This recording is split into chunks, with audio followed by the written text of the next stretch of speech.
Thank you, everyone. It was interesting where Michael started his speech talking about some idiot that rang him up and asked him to sum up 2019 in one word. I spent about the first 5 minutes of his speech wondering if that was me at some point.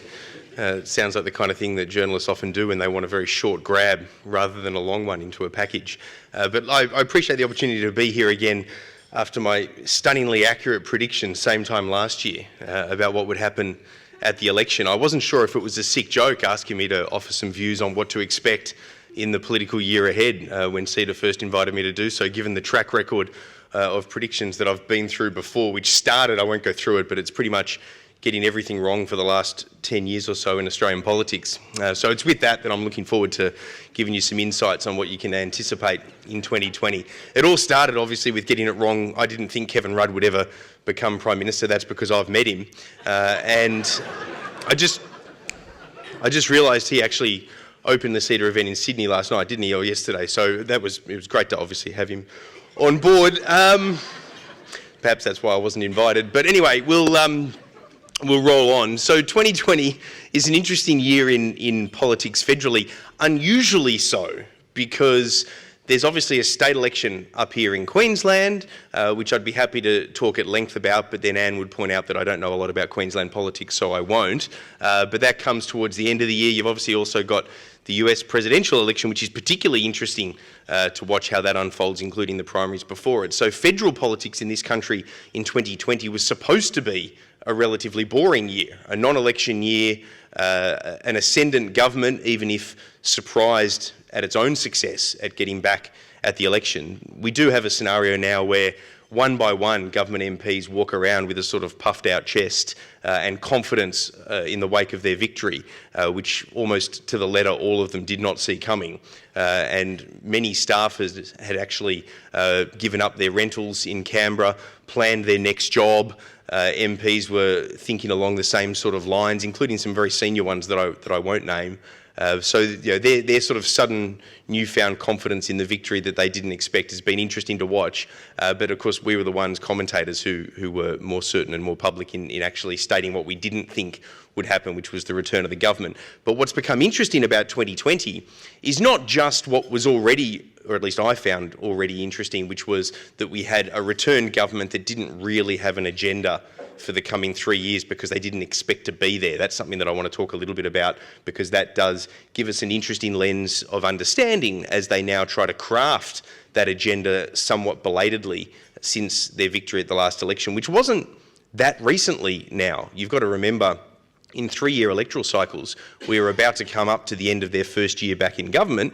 That's not too far away, and it's unlikely, I would suggest, to make a prediction, that they will go full term. They're more likely to want to go to the polls, not at the end of this year, but at the end of next year, to get back into that end of year election cycle rather than start of year election cycle, which they've been in for the last couple of elections. So all going well for them, assuming that they're not down in the polls and therefore delay an election to delay their own execution.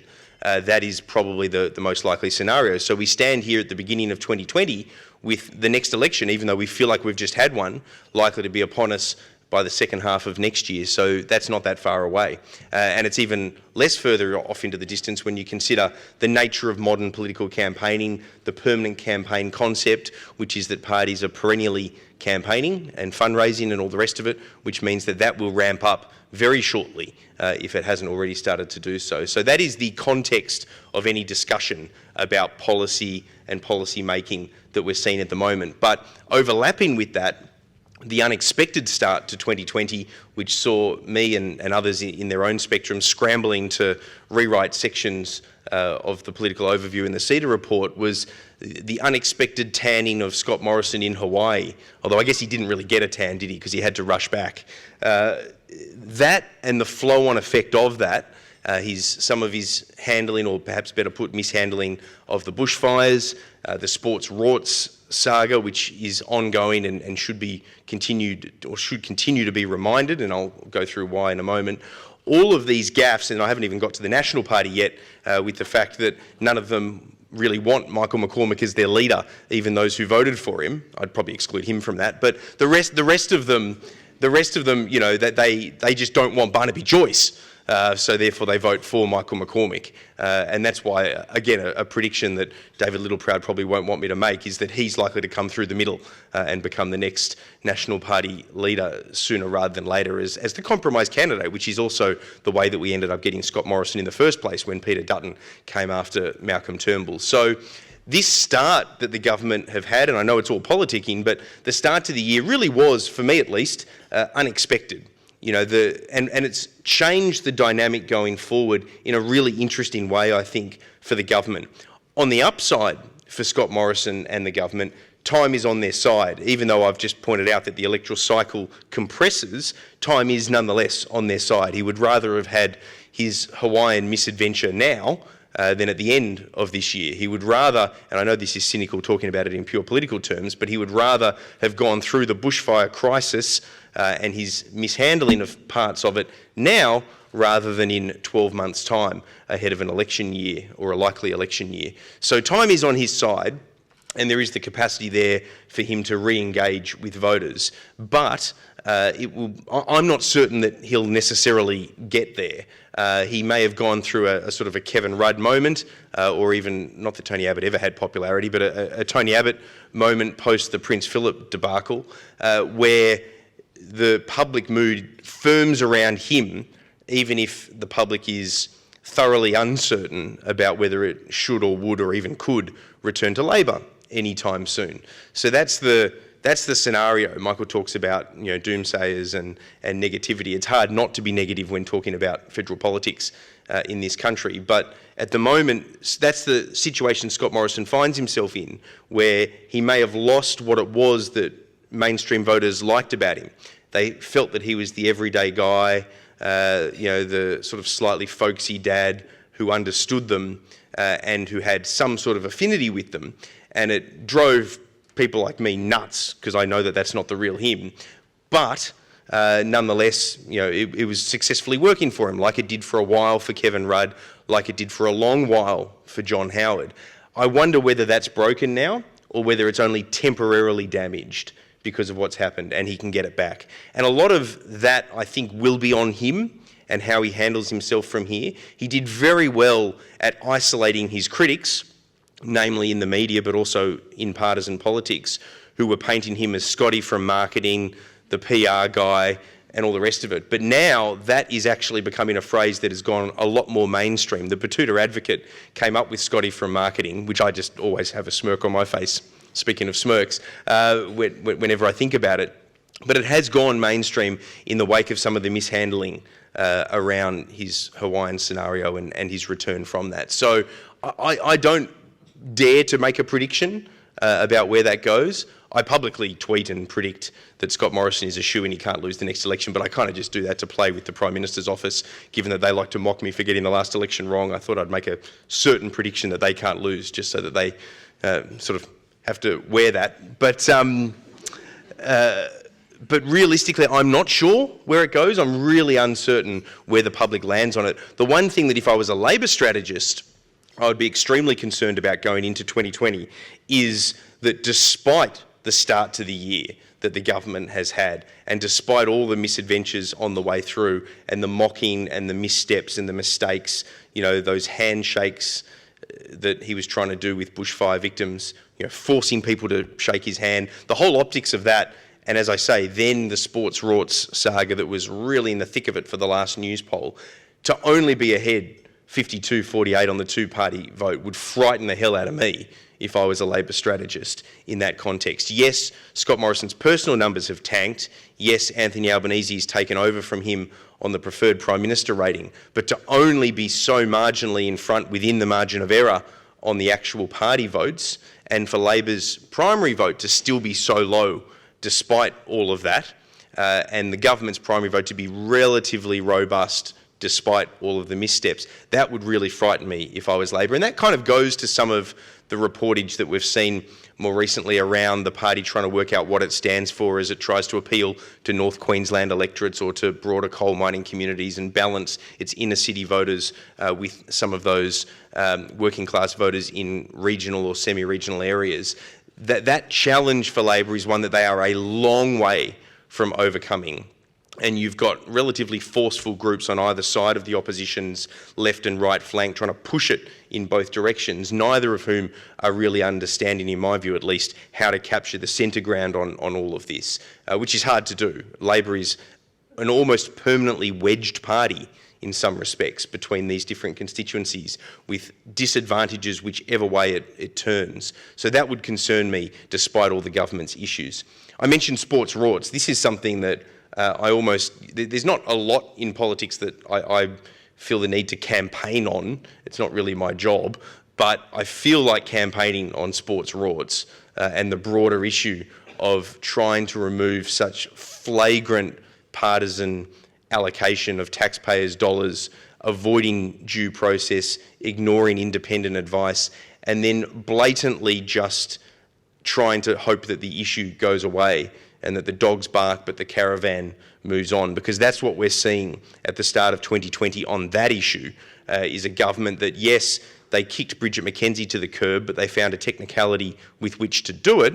Yes, it precipitated problems in the National Party, which were already festering under the surface anyway, but what they continue to do still, with a straight face, is stand up and tell people that there's nothing to see here on the sports rort saga because everyone who received a grant was eligible. Well, firstly, they actually weren't all eligible. There were applications that came in late beyond the deadline, but the only reason that they're all eligible is actually because the minister's given themselves, legally or otherwise, full discretion to be able to ignore the more professional advice that comes from Sport Australia and so forth. And that's what the Auditor General was so critical of. So we've reached a debasement in Australian politics now, and it has been a trend towards this, where the government just decides, you know what, for our own partisan advantage, we don't want to institute wholesale change that can prevent sports rorts happening again.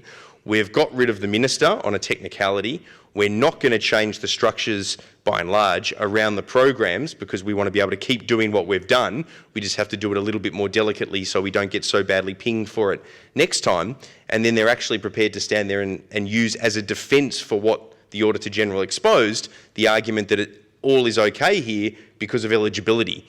That's like me saying I should be allowed to play for the Wallabies because I'm an Australian citizen, or play for the Australian Test cricket team.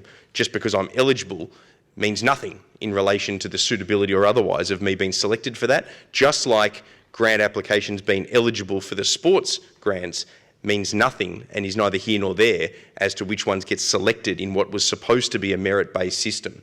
So that's something that I think has to profoundly change, and I really believe it's incumbent on everyone, quite frankly, citizenry, journalists, the opposition, to really sort of push this so that it isn't allowed to just fade from view because other things come up and inevitably distract one and all of us. So that's my rant over. In terms of some of the key policy issues going forward, obviously one, which I've talked about in the overview as well, although I don't want to reread that with how much things have changed in the last couple of weeks, but the fallout from the bushfires, how that then rolls on to what the coalition does or doesn't do in terms of its climate change policy will be genuinely interesting to watch. We've had an often vocal right flank on Scott Morrison, which includes the Nats as part of what's been going on with their tensions, who are very vocal but a minority, wanting to harden their stance against, if you like, if I can put it this way simplistically, climate change action. But there are also a lot of smaller Liberals in inner city seats that really are pushing for the alternative. Now, whether they become louder voices in the room will be interesting to watch in 2020, and where the party lands on this as they get towards the end of the year, international meetings where Australia has to move beyond the existing 2030 targets and start talking about 2050 targets. That will be an interesting debate, and not an easy one for Labor either, because of what I've already mentioned around what they're trying to do in this space. The other one, before I run out of time, is obviously what does or doesn't happen around the surplus. The surplus was something that looked to all sides like it was locked and loaded to be there. They almost got there. They call their very small recent deficit a balanced budget, but it was a very small deficit. And the Liberal Party got black mugs printed up that you could buy back in the black I've gone and bought myself one. So when I interview Josh Frydenberg after the election, if he doesn't get there, I'm going to ask him to have a sip from the poison chalice. And you can't lose in that situation as the journalist, because if he drinks out of it, you've got the shot. If he refuses to drink out of it, that's even better. So that's there waiting for him, and he knows it too, because I couldn't help myself. I had to let him know. So that sits there on my desk ready to go. I donated to the Liberal Party, as it turns out, $40 for a mug. But as Michael points out, achieving the surplus or not, when you're in the sort of broader ambit of it anyway, is meaningless, but not politically so, generally speaking. Normally, politically, it's really important. So pre the bushfires, pre the coronavirus, I had somebody sitting on the plane next to me wearing a mask. It's hard not to take that sort of stuff personally. Pre these sort of impacts on the budget, missing the surplus, even marginally, rather than just getting over the line on it, politically really would have mattered. I think it matters a lot less so now in 2020, because Labor, I mean, even Jim Chalmers this morning on Radio National was making it abundantly clear that Labor was fine about the government not achieving the surplus, all the while reminding that would be their KPI missed. But really, there's little for the government to lose if it falls short on the surplus, and a lot for them to be gained, politically speaking, by throwing money at the problem of their own creation in relation to how they have responded to the bushfires, and needing the perception to go with the reality of that money needing to go out the door, and what the impact of the coronavirus might be and how they respond to it. So the surplus, I still, I'll do it again, I still predict that they'll actually deliver it somehow. Whether they sort of move things around on their spreadsheets to be able to get there or not, I've just got a feeling that they're still likely to get there. But having said that, with the time left between now and then, as well as the actuals that you don't actually find out until much later this year, there's a very good chance that if they don't get there, they don't get there eventually, even if they hand it down in May fractionally, but then the actuals that come in by, I think it is September, show that they fell just short. If they fall short politically, they'll be okay, because there's so much forgiveness in the wider room politically and in the community because of where they've had severe hits to the budget. If they get there, which I think is what they still want to try and just do, then I think they'll be looking for even more applause for this relatively irrelevant thing economically, but very relevant politically. So the surplus isn't something that's now faded from view in 2020 just because of the bushfires and the coronavirus, but the way that we analyse it has certainly changed to a large extent, I would suggest. Just on the coronavirus, just one thing as an aside, the government, I can tell you when you talk to them behind the scenes, they really are concerned about the impact of this in a broad public policy sense. Yes, it's not as contagious as yes, it doesn't kill as many people as first thought, even though it's more contagious than first thought. But they are very cognizant of the economic impact of it, as well as the potential health risks around it. Even just in the sector of higher education, the absolutely profound impact of more than 100,000 Chinese students who come and study here being held out and wondering where that takes them, and what that does to the university sector as a huge export sector within our economy. That's just one area, before we even talk about all the plethora of other areas that the impact can have, before we even talk about the impact it can have globally. So the government is very worried about that and very aware of that. So that's just, I think, an interesting thing to note. And before I run out of time, just very quickly, I'd like to mention the Senate, partly because I did my PhD on the Senate. I can never get out of a speech without talking about it. The thing I think is interesting about the Senate in this term is I actually think dealing with the Senate in this term is harder for the government than it was in the last term, even though it's less complex in this term than it was in the last term. Fewer crossbenchers, seemingly more politically joined at the hip to the government in some respects, and Pauline Hanson showing an increasing willingness to trade to the government's advantage in the Senate. That all, yes, sits there, but they are quite maverick, and I think that the government has built up a head of steam of confidence around dealing with the Senate. And of course, if Matthias Cormann, as a lot of the rumours suggest, may not go full term as Senate leader, losing his negotiating power in the Senate, I actually think would be a real loss to the government in the Senate. Matthias Cormann, if he was a cricketer, he'd only be like a Jeffrey Boycott blocking the ball. He's never going to hit anything out of the park for six, but he just talks people into submission in Senate negotiations. I get the feeling they end up just giving in so they can get out of the conversation. And he is very, and I say that flippantly, but he is very good at his Senate negotiations. So if he does end up going, that's a big loss. And you know, he's also not that close to Scott Morrison in the way that that he was to Turnbull, ironically, who he ended up stabbing in the back, but also to Peter Dutton, certainly, if he had actually won over, though of course then they wouldn't be in government.